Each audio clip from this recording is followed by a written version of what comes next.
So I actually did start a business with this friend while I was at Wharton.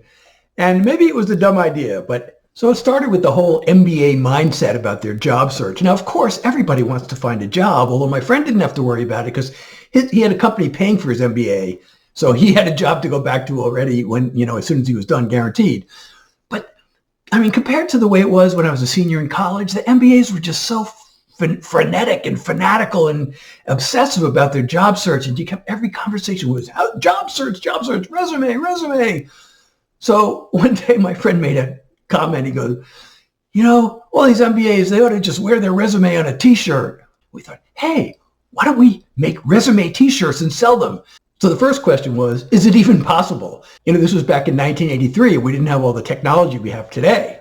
And we actually found a guy, I don't remember how we did it, but we found a guy who had a copy machine that could make photocopies directly to a t-shirt. So we had a supplier.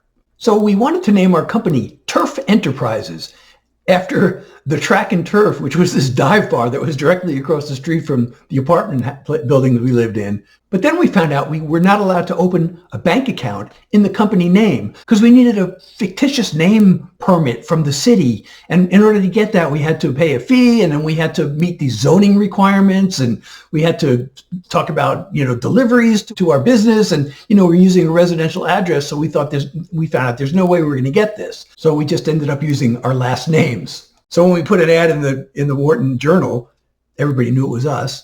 And we wore our resume t-shirts to happy hour one night.